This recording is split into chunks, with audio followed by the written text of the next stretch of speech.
Good morning everyone! Ayan, nagbabalik na naman si Inday sa inyong mga wall. Ayan, so, hindi talaga ako nagtanggal ng tali sa aking buhok kagabi kasi alam niyo ba, bag natutulog ako para akong sinasakal ng aking kabuhukan. Gumaganyan-ganyan siya sa liig ko. So, hindi ko siya tinanggal. So, ngayon dahil kagigising lang natin at nailigpit na natin ang ating higaan, magsasapaw na tayo ng uniform at tayo maliligo na naman. So, maligo muna tayo. Parang bit ko ngayon maligo araw-araw yung shampoo ko, bilis na ubos So, bibili na naman tayo Another budget na naman Bawas na naman tayo sa pera nila So, yung pera nila napadala, babawasan na naman Ay, nako, buhay talaga Ay, nako, hirap talaga pag hindi ka libre. Pati load, hindi libre. Laban lang So, babalik ako later. Maliligo muna ako. Okay, bye. Oy, tapos na tayo maligo.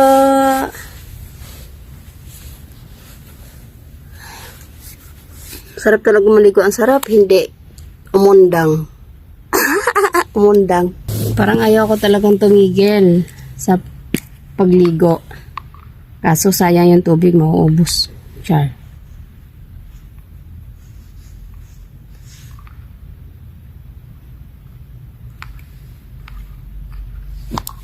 Diba, ang sarap talaga ng mag-isa ka. Tuloy-tuloy yung tulog mo. Sarap ng gising mo. Kompleto yung tulog.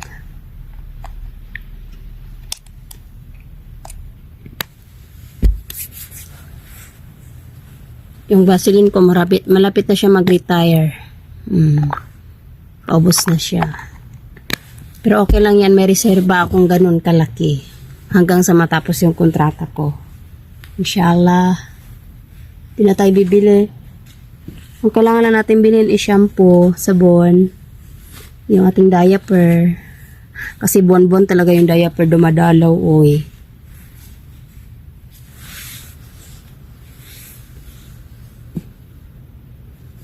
Yan, naglagas na naman siya.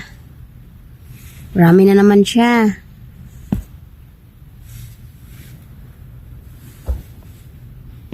Siyempre, ang ating favorite Volley Jelly para sa ating paa. Kasi expired na siya, mga idol, Expired na siya nung ngayong buwan na to, September. Ngayong buwan siya mag-expired. So, hindi naman sa paa ko na lang siya ilalagay. Actually, hindi ko naman to binili. Nakaw ko to. May naglipat kasi ng bahay. Nagligpit kami. Ang dami nito Hindi lang naman ako ang kumuha. Lahat kami kumuha. Papalugi pa ba ako? Siyempre, kumuha sila. Kukuha din ako. Bakit ako magpapalugi? Ay. Ganun lang. Para yung pambili mo, pambili mo na rin yun ng pagkain kung anong gusto mo. Like what I did, bumili ako ng dilis na tuyo. Siyempre, yung dilis na tuyo ko, isang buwan ko yung prito-prituhin. Kasi siyempre, I'm alone. Sarap talaga ng ganun. Makaka-budget ka.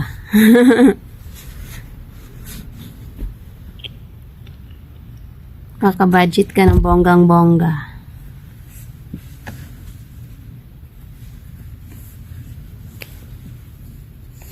Pagkasabihin nyo, pagpalit ng uniform. Blue-green yung kahapon. Ito pure blue. Walang green. Char. Blue-white. Kasi may white. Marami na nagsasabi dyan. Palit-ulit yung damit ko. Alam na, mag-gown ako maglilinis. Katulong ka talaga dito.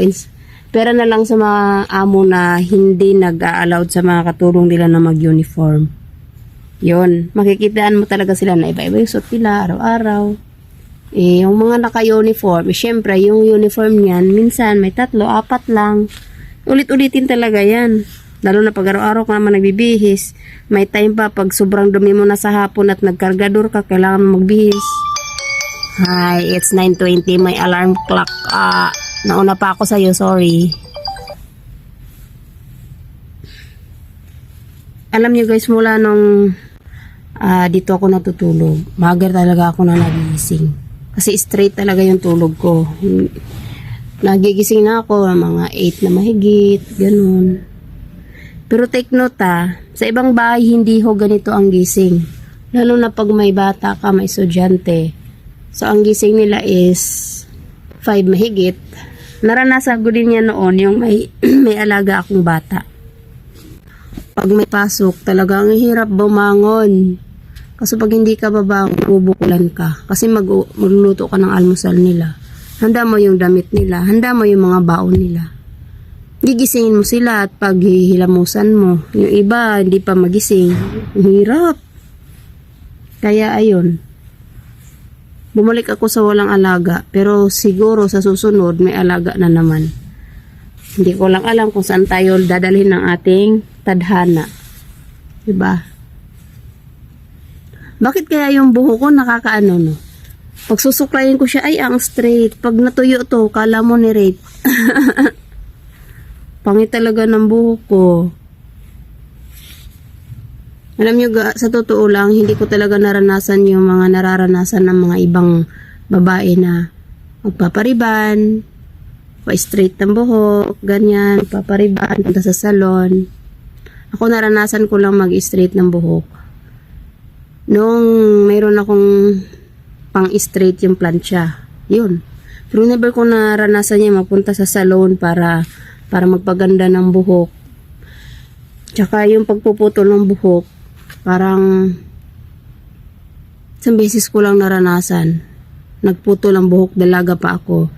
Mula nung nag-asawa ako, never ako nakapasok ng salon tapos nagpaputol ng buhok. Kasi ang ginawa ko, ako na yung nagpuputol. Ganyan ako ka sobrang tipid. Ako na yung nagpuputol sa sarili kong buhok. Alam niyo yon yung sariling sikap mo. Hindi mo alam kung ano yung itsura sa likod. Basta naputulan siyang ganon. Ganon. Kaya napakaswerte talaga ng mga asawa na yung ginagastusan nila yung mga sarili nila. Tapos, basta yung makikita mo sila napakaganda na, kikinis ang mga muka, ang iba't iba yung mga pinapahid nila sa mukha nila. Yun, nakakainggit lang. Kasi ako yun, di ko talaga yung nagagawa. Totoo lang. So, tama na muna yung marites at ako'y maghahanap na makain. Gutom na ako. Meron akong isang pancit canton. Ito, actually sana ito yung hapunan ko. Meron pa ako natirang dilis na niluto ko kahapon ng tanghali.